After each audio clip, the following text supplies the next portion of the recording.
Sadness rolls in like a fog. We cry, we mourn, and eventually the fog lifts and we get on with our lives.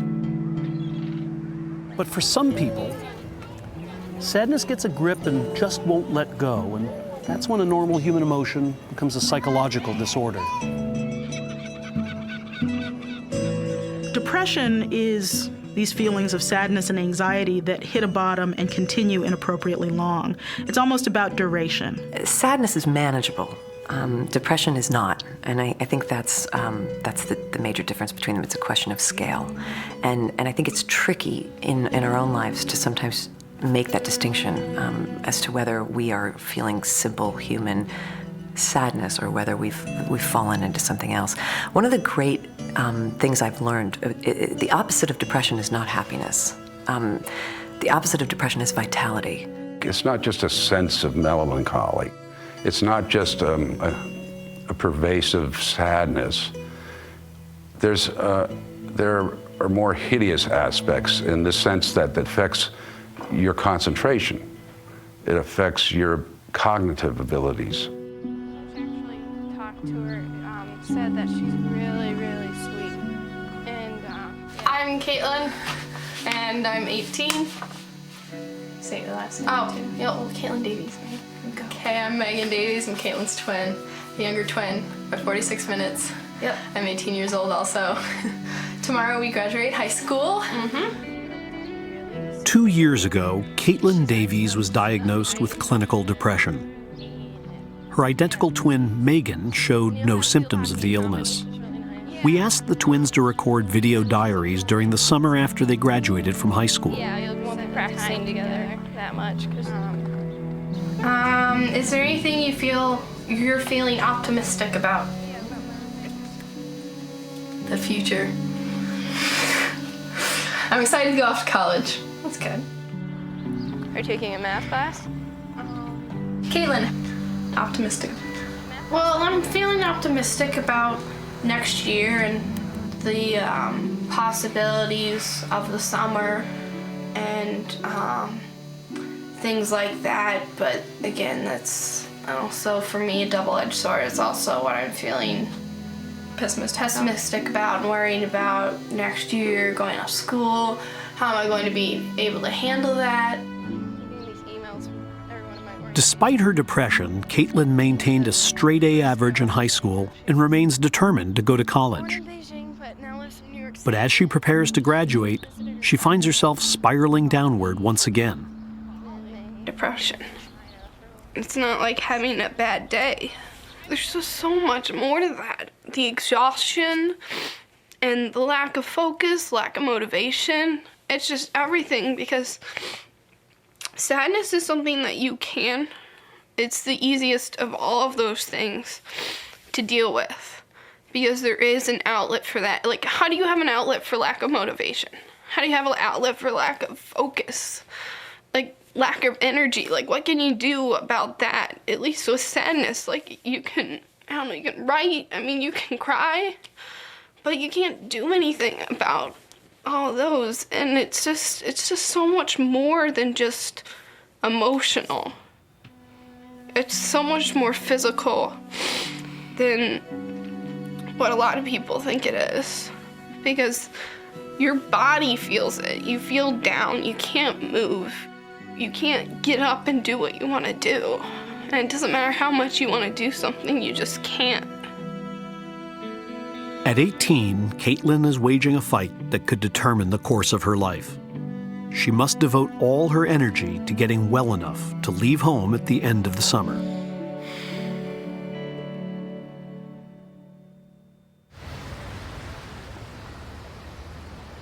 In closing, let me just say this. This has been the opportunity of a lifetime to serve in this branch. It doesn't get any better than this. Time comes on, and I've decided that it was time for me to leave. I never imagined that I would get elected, and it's been the best. Thanks very much.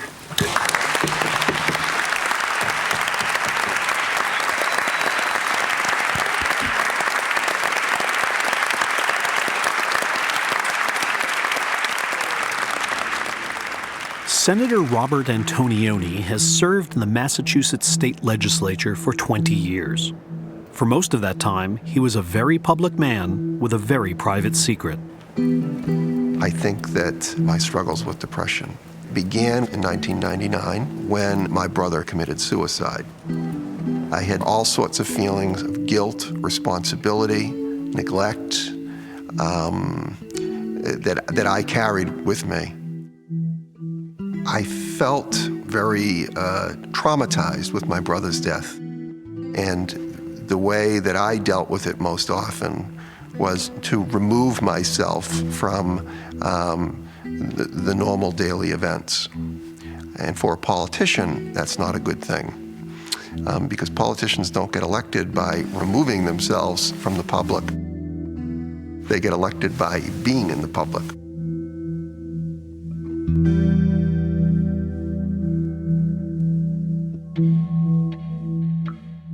I would frequently go home. I would just curl up and burrow myself in. And I'd sleep, excessively.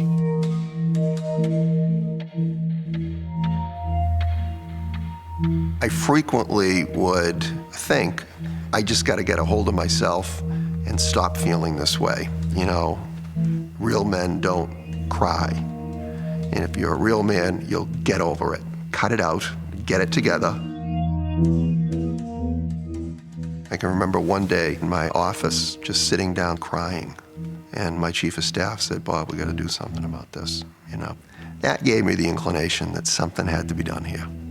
We had to deal with this. Yeah.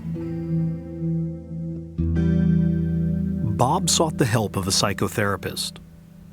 As he began to talk about the loss of his brother, he discovered something important about himself. When I began therapy, I found it very hard to talk about what I was feeling because I was not accustomed to doing that. I had never opened up the way that I did with the therapist. Eventually, I came to understand that the hurt and the feelings that I had on a regular basis weren't just related to my brother's death, but that I had an issue with depression. And it had been there for a long time.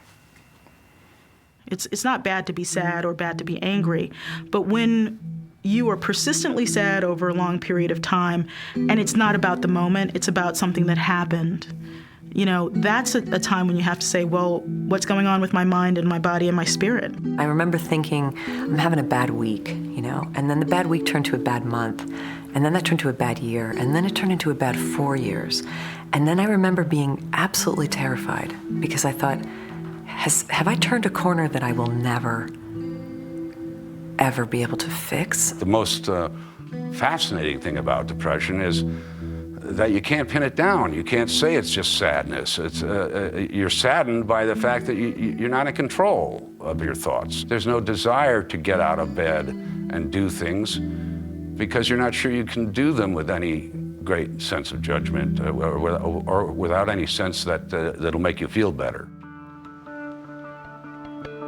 Depression doesn't just change the way we feel. It actually changes the way we see the world. Dr. Ian Gottlieb, professor of psychology at Stanford University, is trying to understand just how deep these changes go. In one of his experiments, a group of women with a history of depression and a group of healthy control subjects watched faces on a computer screen. The faces started out with a neutral expression that slowly transformed into either a happy or a sad expression. The women were told to press a button as soon as they noticed the transformation. Gottlieb found that non-depressed women were much faster to notice the expression becoming happy than the women who were or had been depressed. We've been finding that depressed people tend to guide their attention to negative things. When there are both negative and positive things happening, they'll tend to really focus on the negative.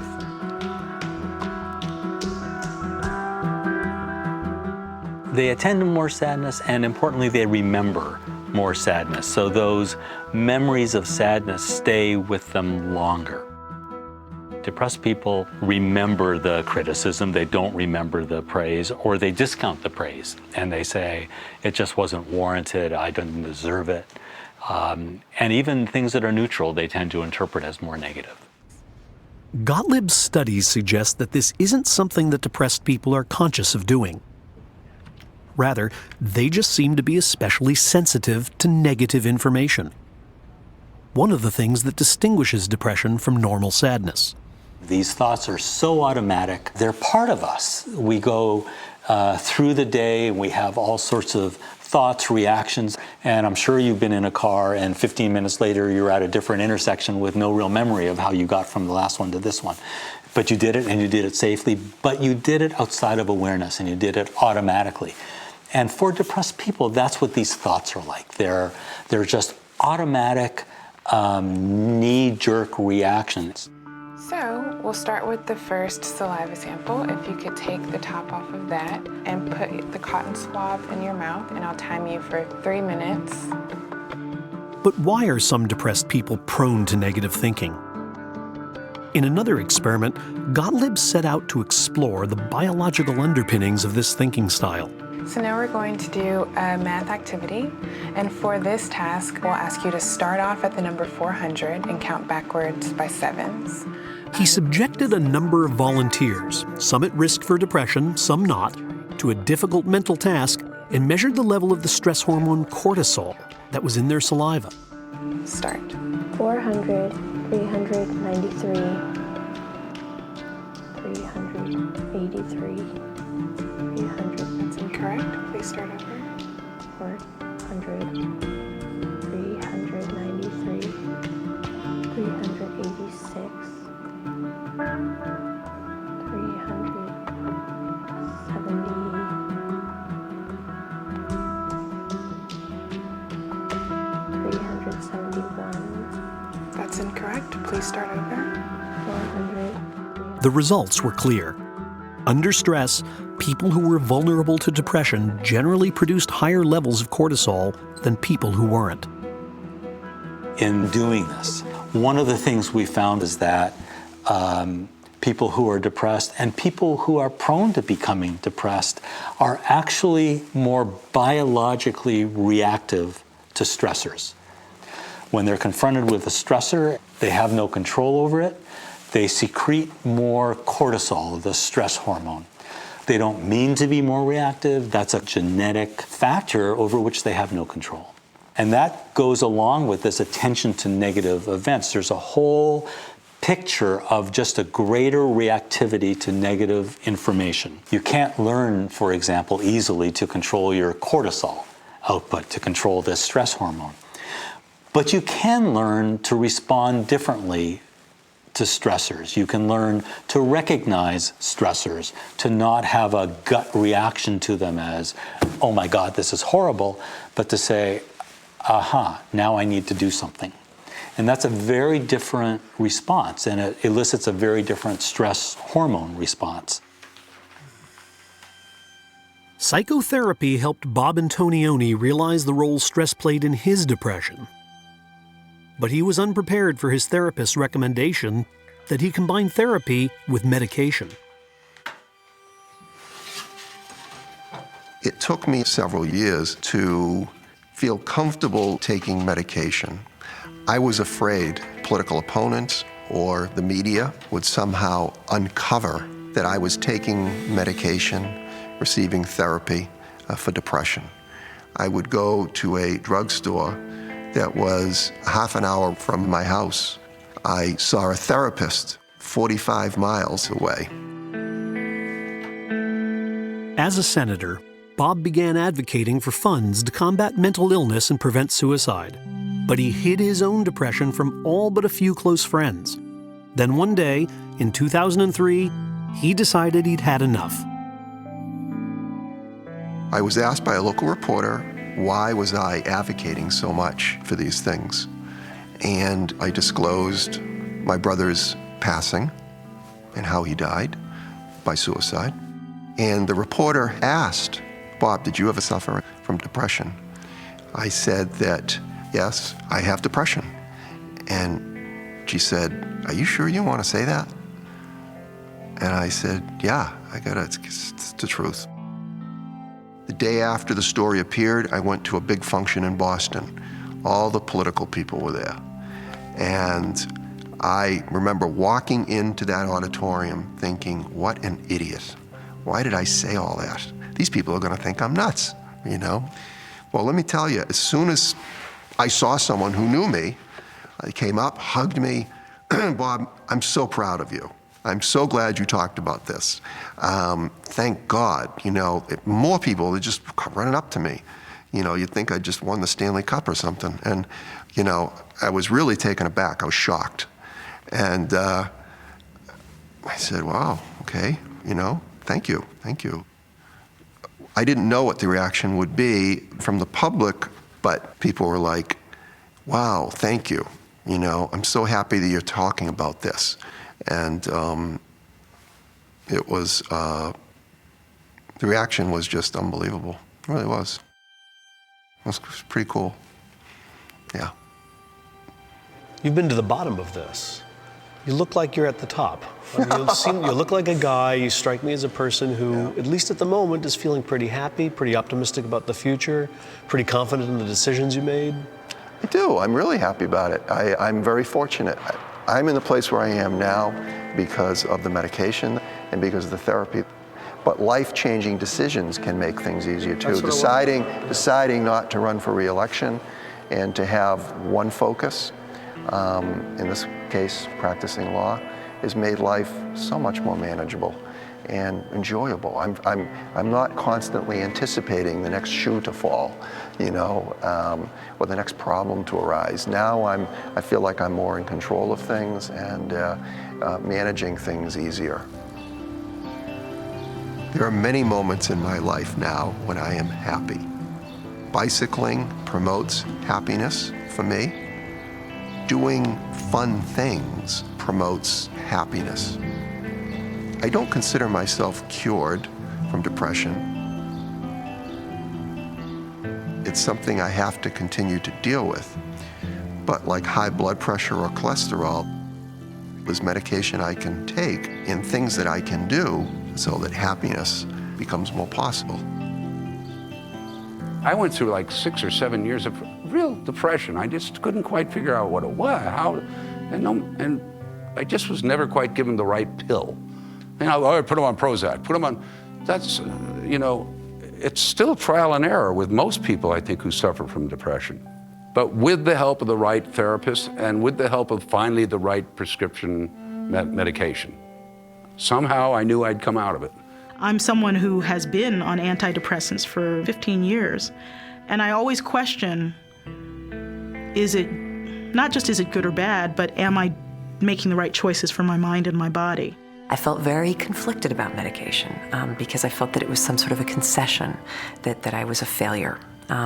However, it helped me a lot. I had felt there was this sort of endless, infinite pit of despair that I had fallen into that had no bottom and that was very likely going to end in suicide.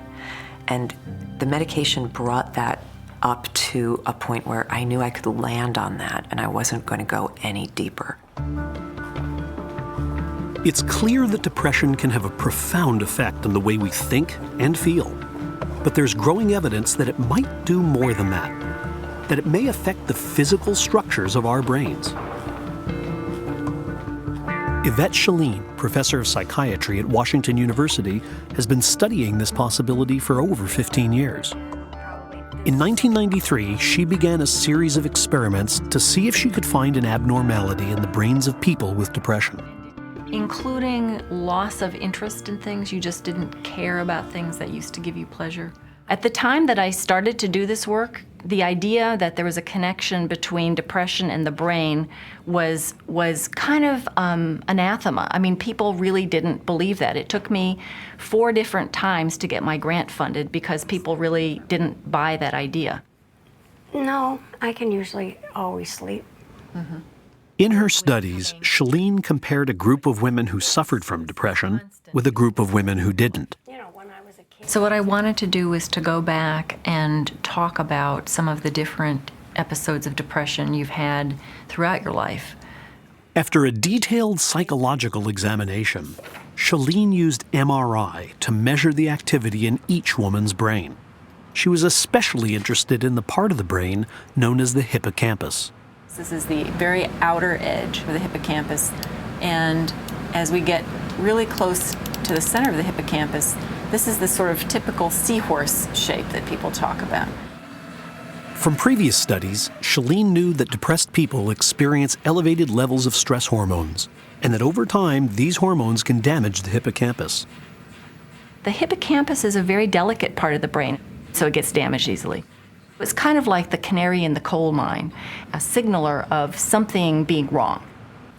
After the brain scans were completed, Shalene began the painstaking task of measuring the size of each woman's hippocampus. I was doing all this data analysis myself because I didn't have a statistician or anything at that point in time. And we finally had all the data and we got the results. I was just really excited. A pattern emerged from the rows and rows of numbers. The hippocampus of the average depressed woman was smaller than the hippocampus of her non-depressed counterpart. A second study revealed even more disturbing news. The longer a woman had been depressed, the smaller her hippocampus tended to be. It's evidence that this is a brain disease. It's not just a lack of willpower. It's not that people are just being lazy. It really is an illness like any other illness. Shalene's findings remind us that mental illnesses are nothing more or less than physical illnesses that happen to impair psychological functioning. To have a physical basis for depression, I think, really is helpful. You can say, look, this illness not only makes you feel lousy and have trouble with all these aspects of your life, but there's a physical basis in the brain, and we can show you right here, this part of the brain is affected. Remarkably, Shalene also found that people who took antidepressants did not show hippocampal shrinkage, suggesting that the medication may actually keep the brain from being damaged by depression. So the good news from examining treated versus untreated depression is that if you have been treated for depression, you don't get the volume reduction in hippocampus. It means it's absolutely critical to have early intervention and early treatment for depression, that the sooner you can catch it, the more likely you are to not have any hippocampal volume loss.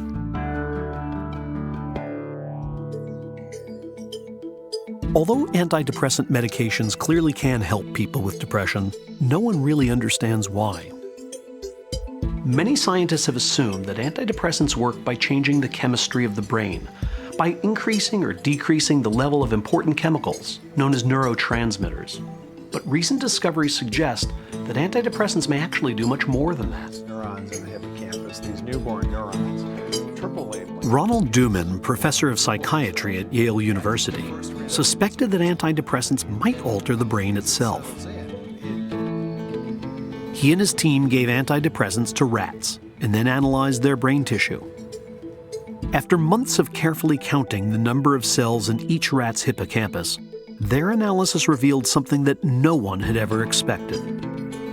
The antidepressant medication didn't just change the brain's chemistry, it actually caused the brain to grow new cells.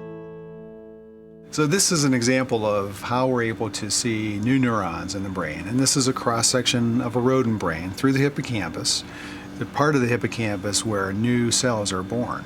And you can see with antidepressant treatment, you get an increase in the number of these new darker cells.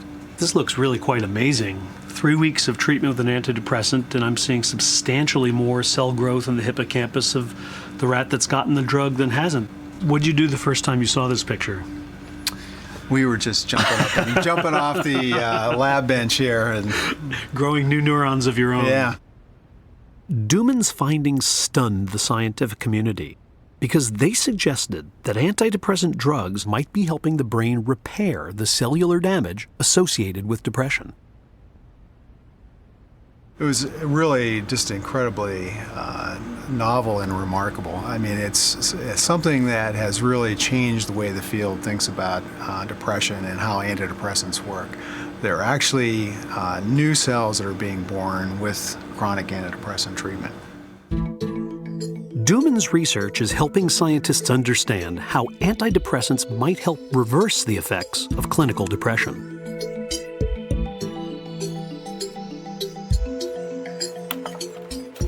But antidepressants don't work for everyone.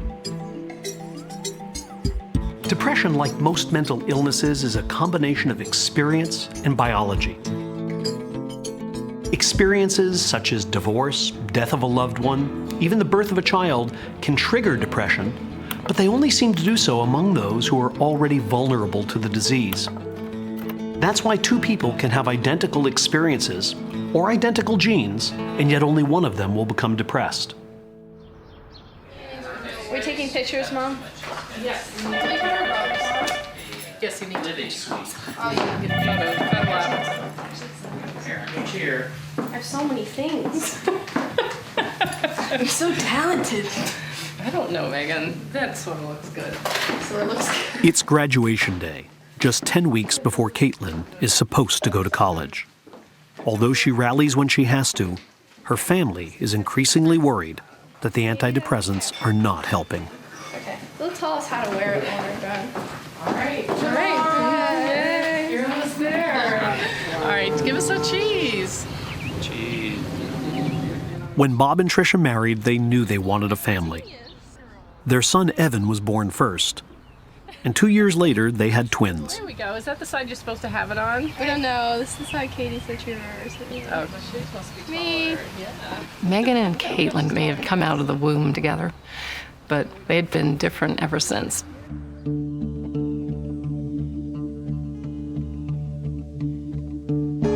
From the beginning, they're always holding hands, constantly playing with each other. They always had a special bond from the beginning.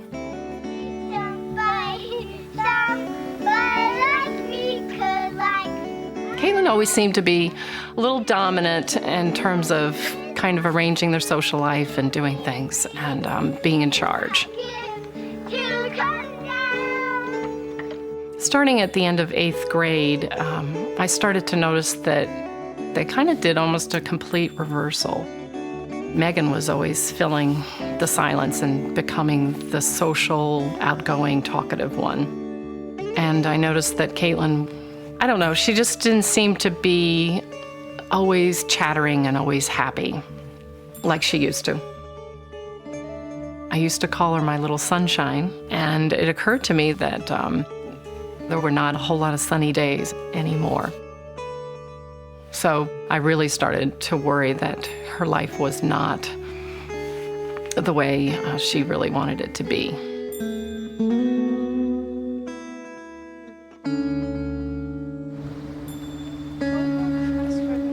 At this point, I was thinking that Caitlin needed help.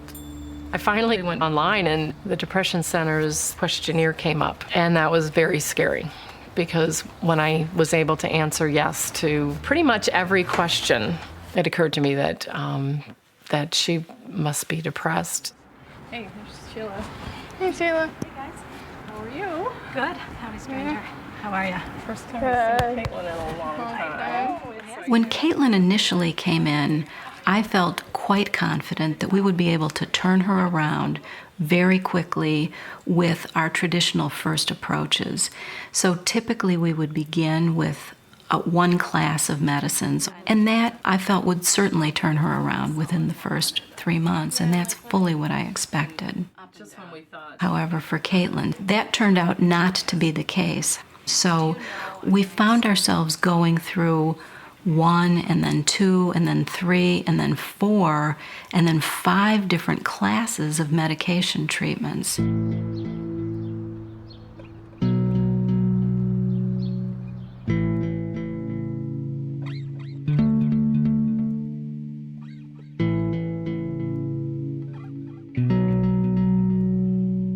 As summer begins, Caitlin is running out of options. She's tried different kinds of medications and therapies, but she isn't getting better. I would love to not be having the worst summer of my life. I can't get out of bed. If I can get out of bed, maybe I can make it downstairs, but it's not like I want to watch TV all day or sit inside. It's like you want to go outside, you want to be with your friends, you want to be running around, and you can't. It doesn't matter how much you want to, you can't. And it just sucks. It just really does.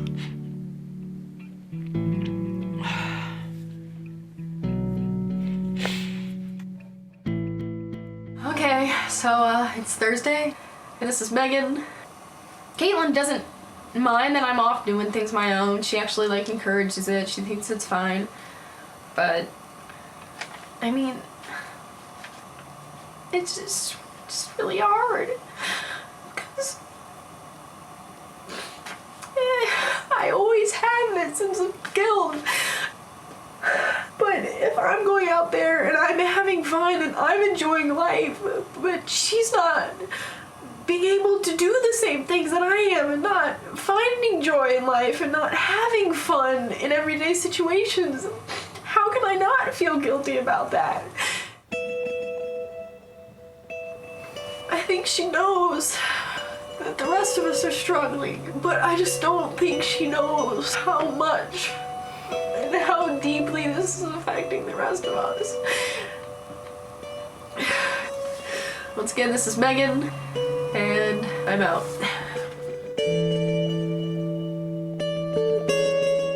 Because therapy and medication have failed to help Caitlin, one last option remains open to her, one that might surprise many people.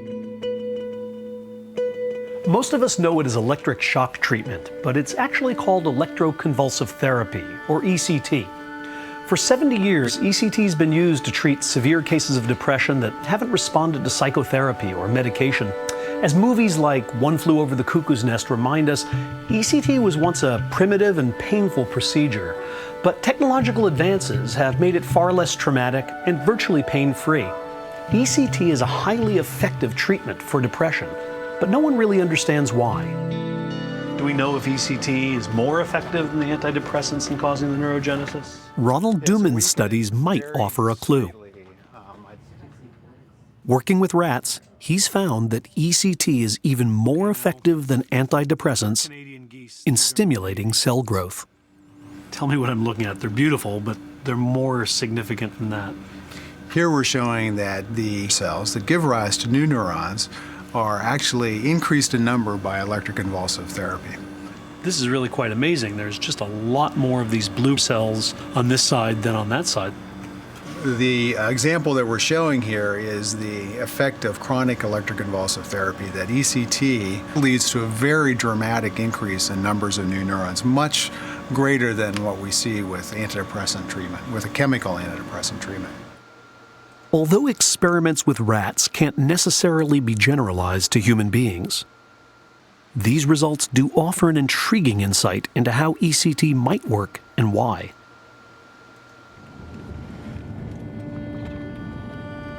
In the early morning hours of July 7th, Tricia drives Caitlin to the hospital for her first round of treatment with ECT. All right.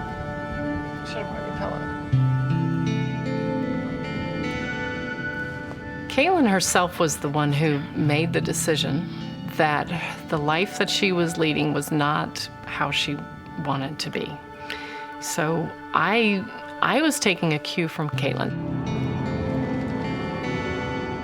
I remember her screaming at one point, "You don't understand how horrible it is to be caught in this brain of mine, this brain that doesn't work.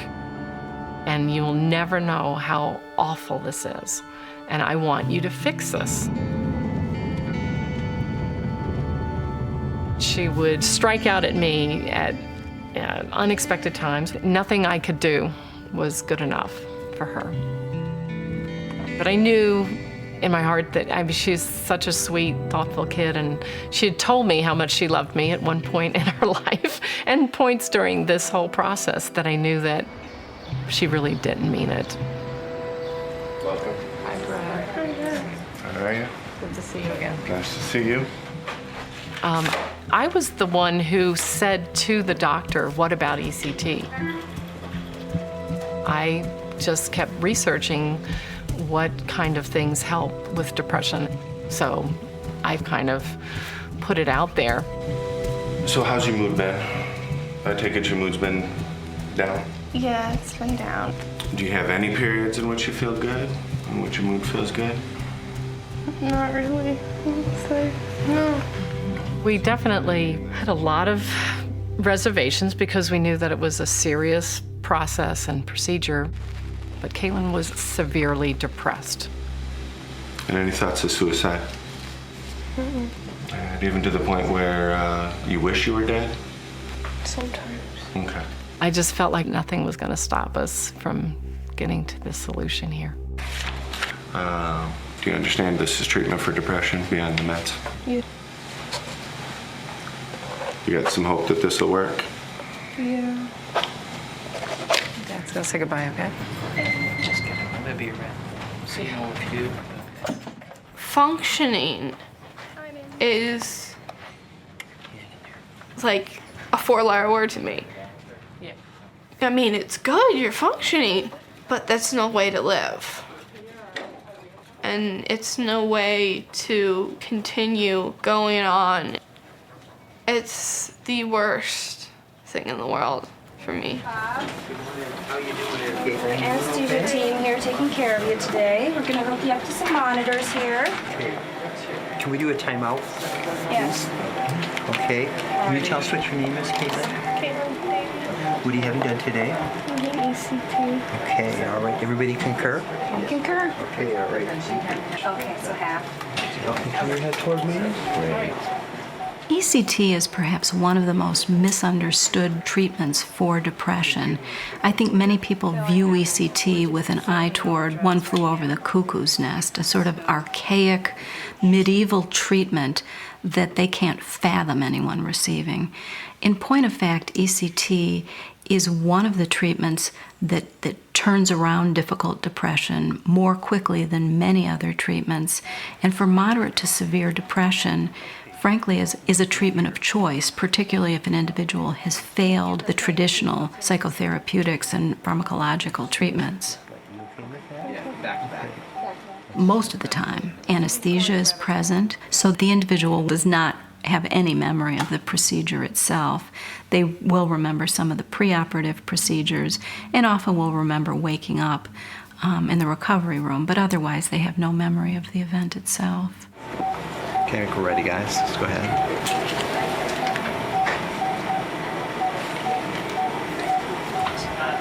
Okay. Go ahead, please. Go ahead.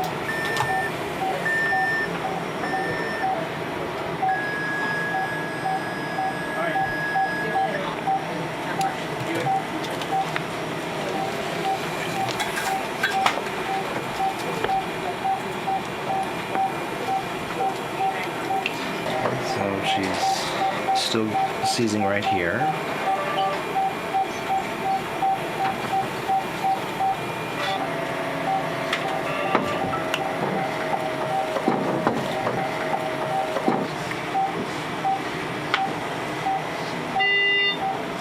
Are you okay if we take these? Yeah, that's good. Thank you. Thank you. All right. So she got the Zofran too? She did get the Zofran 4. Yep.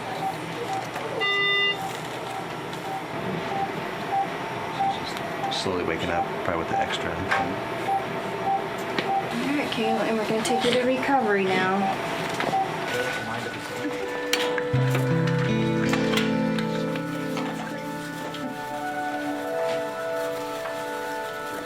The problem with letting depression linger is we know that there are subtle changes in the brain such that it's an illness that becomes harder to treat as you let it take its course, so to speak.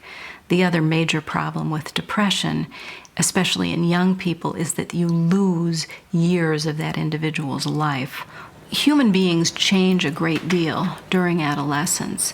So while somebody is struggling with depression, they're unable to make the social gains, the intimacy gains, the academic gains that are so necessary when somebody is developing from an adolescent to a young adult.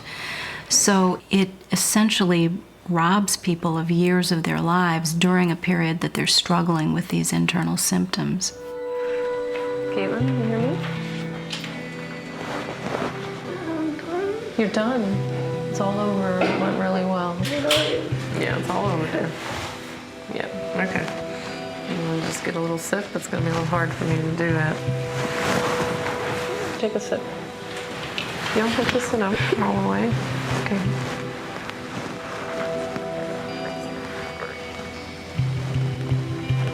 It's ginger ale. Is that right? You want water? The doctors told Caitlin that the average course of ECT is 9 sessions. But the number of treatments Caitlin will have depends on how she responds. Hi, it's Caitlin. I think treatment's going okay. I wish I could see a little more improvement. I saw a little bit, like last week, I saw a little bit of an improvement where, for the first time, I was really happy, and I was just happy, didn't have like anything going on. I was just happy, and I wish that would have stayed longer, not where I am right now. Several weeks later, Caitlin's family is starting to realize that ECT is not going to be the miracle cure for which they all were hoping. Caitlin came home from treatment. This would have been the 7th treatment. And it was, at that moment, the worst treatment day we'd had. We had been told that maybe after about 6 treatments, you would start to feel better. And so she had it in her head that she would feel better. So she came home and she was angry and she felt horrible. And I finally lost it with her, and I made this little comment that she needed to try harder to move on. And she absolutely lost it with me. She started screaming that I didn't know how hard she had been trying and how awful this was, and that she didn't want me to be anywhere near her, and screamed at me to leave the room. So I did. And I think what happened was that she had felt better, and she was so upset about feeling better all the time. And this is one of the things I think is such, I don't want to blame the doctors, but no one ever prepared us for this ups and downs quite so much at the right times.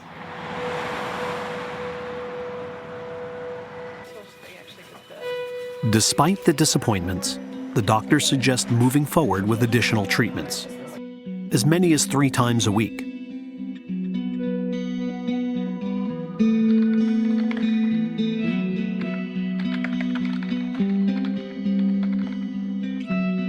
By mid-August, something seems to be changing. Hello, it's Megan. Caitlin. It's been a while since our last video entry. For the first time, I actually, I remember just for the first time being happy for longer than, I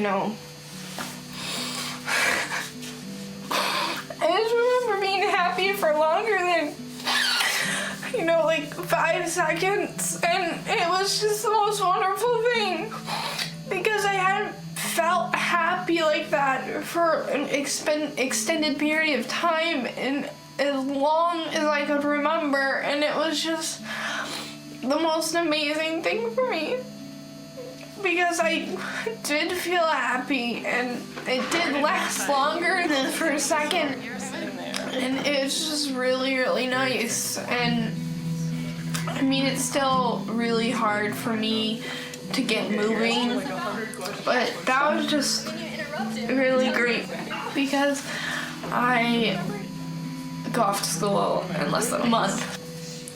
So it's looking good, and I guess we'll do another entry later in the week, and we'll fill you in more. So once again, this is Megan, Caitlin, and we'll catch you guys up later this week. Bye. Packing? Sit up straight. I hate when you do that. I know. Well, look at me.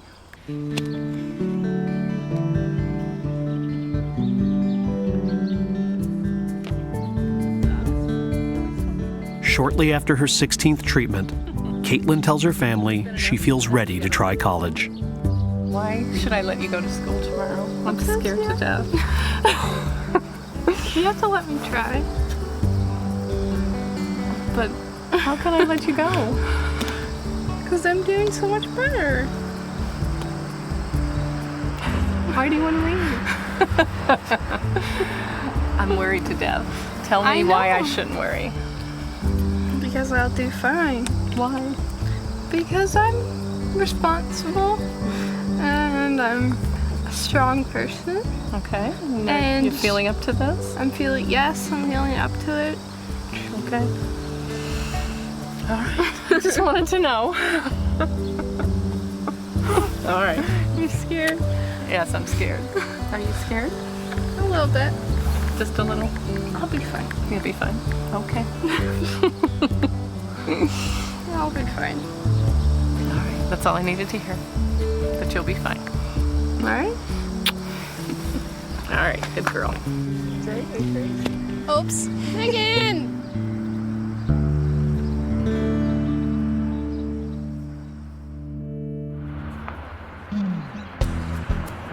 We're headed to school. I'm ready for this little birdie to fly the nest, broken wing and all. It's just going to be such a huge leap for her. That's the biggest, scariest part. But Caitlin is in great shape. She has really come through this experience so much better. The doctor said that her assessment was wonderful, that she's way out of any kind of depression level. So it's very exciting. All right, now really hug each other. What does that mean? I don't want anybody to think that going through ECT is going to be an easy solution. There was just so much pain and struggle that went through that. It's not like taking a drug and going to bed. It was just awful. Hi, Caitlin. I love you. Have fun, too. So I think she just really showed her inner strength throughout this process because it was very difficult. I'm really in a good spot too. Really happy for her.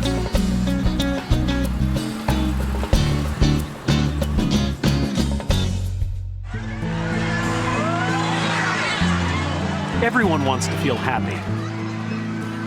Happy all the time.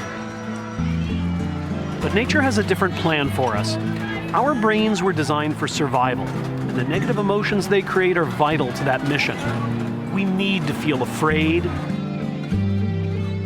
sad, angry sometimes. But we need to feel those emotions in just the right amount. Too little is bad, and too much is worse. Science reminds us that we're of two minds. A rational brain that's relatively new, and an emotional brain that's relatively old. Sometimes emotion overwhelms reason. Sometimes reason outwits emotion. But it's the endless struggle between these two that makes life such a wonderful, scary, and mysterious ride.